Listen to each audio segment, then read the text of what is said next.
Welcome to MPC.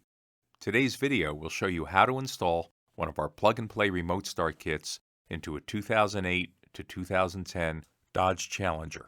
The vehicle in this video is a Dodge Ram, but the wiring and programming for the Dodge Challenger is exactly the same. The only difference will be in how the lower dash panel is removed. Using a Phillips head screwdriver, remove the two screws that secure the lower dash panel under the steering wheel. Give the panel a gentle tug, and the clips holding it in place will release. Now locate the ignition plug that is on the back of the ignition key assembly. Reach behind, press the release tab, and gently remove the plug. Plug the female connector from the T-harness assembly into the ignition plug that you just removed, and then plug the male connector from the T-harness assembly back into the ignition switch. Now we're ready to program the remote starter. While holding down the program button, insert the 4-pin black connector. The LEDs will start to cycle. Let go of the program button when only the blue LED is lit.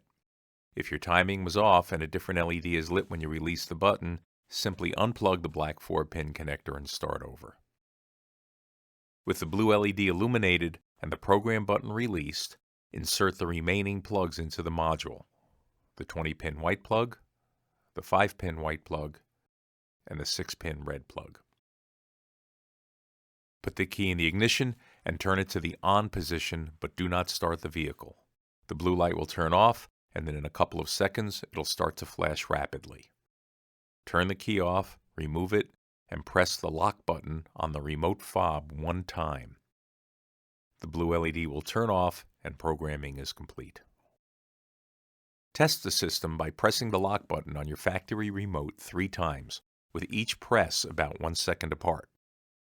You'll hear the dash chimes, the ignition will turn on, and the vehicle will start. You can shut the system down by either stepping on the brake or pressing the lock button on that factory remote 3 more times. Stow the module under the dash.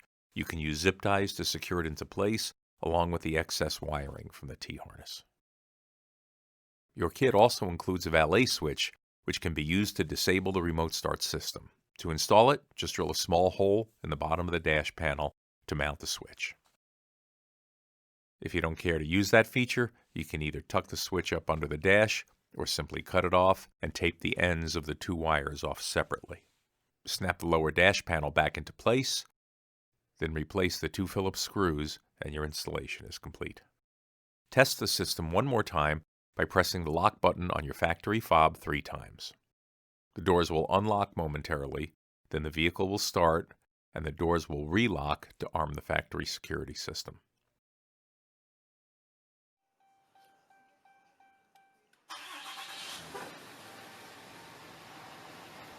Press the lock button 3 more times to shut the system down, or, if you now want to drive the vehicle, unlock the doors with your remote, and without stepping on the brake, just put the key in the ignition and turn it to the run position.